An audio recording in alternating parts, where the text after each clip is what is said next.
तो देखिए इस वक्त की बड़ी खबर आपको बता दें, दिल्ली में जो कुछ भी हुआ उसको लेकर सियासत तेज हो गई है। इसी बीच AIM का बड़ा बयान सामने आया है और ये विवादित बयान भी है, क्योंकि देखिए साफ तौर पर उन्होंने कहा है कि दिल्ली में उत्तर प्रदेश मॉडल की कोशिश की गई है। हालांकि कोई इन नेताओं को बताए, शोएब जमीन ने ये कहा है कि हाईकोर्ट के फैसले के बाद ये किया जा रहा था, लेकिन अब ये कहना कि मुसलमानों से भेदभाव हो रहा है कई सवाल खड़े करता है। प्रदेश अध्यक्ष शोएब जमीन की तरफ से कहा गया कि तुर्कमान गेट पर आज जो कुछ हुआ वो यूपी मॉडल के तर्ज पर हो रहा है। और असदुद्दीन ओवैसी क्या कह रहे हैं, सुनवाते हैं आपको। ये लोग नहीं है। और तीसरी हैरत अंगेज बात यह है कि ये कोर्ट के ऑर्डर में कोर्ट ने कैसे तय कर दिया कि जमीन उनकी है। कोर्ट को यह चाहिए था कि वो वक्फ ट्राइब्यूनल तय करता, वक्फ ट्राइब्यूनल को नहीं गया। चौथी बात यह है कि जब कोर्ट ने कहा कि LDO की है, तो उस वक्त दिल्ली वक्फ बोर्ड के एडिशनल स्टैंडिंग काउंसिल बैठे हुए थे कोर्ट में, इन्होंने कोई एतराज नहीं किया।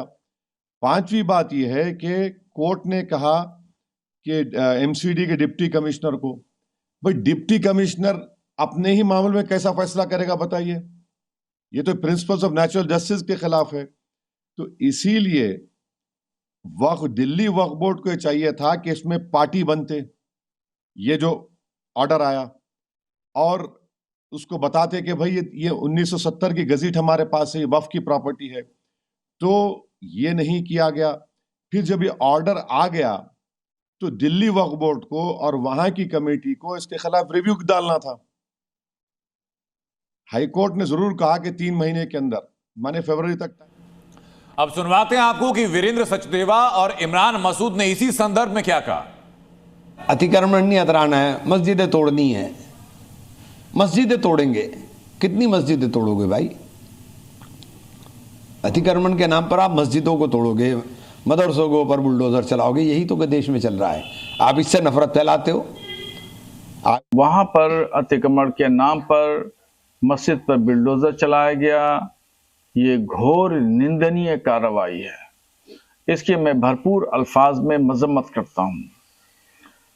जहां भी मस्जिद है, मदरसा है, वहां पर बुलडोजर की कार्रवाई करना, इसका मतलब है कि हुकूमत मुस्लिम दुश्मनी पर उतारू है। देखिए, इस तरह के अतिक्रमण जब भी हटते हैं तो ये तो स्वाभाविक सी चीज़ें हैं कि ये चीज़ें होती हैं, इन पर कोई बहुत बड़ी ले दे की बात भी नहीं है। इस मस्जिद के बराबर में ही थोड़ा सा आगे चल के रामलीला मैदान में ही मंदिर भी है, वहाँ भी इंक्रोचमेंट है, उस पर कोई कार्रवाई नहीं है। दिल्ली गेट से थोड़ा सा आप आगे चलेंगे, मौलाना आज़ाद मेडिकल कॉलेज के पास में ऑन रोड मंदिर बना हुआ है, बिल्कुल सड़क पे मंदिर बना हुआ है, उस पर कोई कार्रवाई नहीं है। बहुत सारी जगहों पर ये इंक्रोचमेंट आपको मिल जाएंगे। यहाँ क्यों कार्रवाई हुई? क्योंकि ये मस्जिद थी, इसलिए इस पर कार्रवाई कर दी गई। अगर ये मंदिर होता तो शायद कार्रवाई ना होती। आज लॉ एंड ऑर्डर की जो सिचुएशन है, रात को 1 बजे आप पब्लिक को दौड़ा रहे हो, आंसू गैस फेंक रहे हो जनता पे, और पत्थरबाजी हुई तो गलत हुई।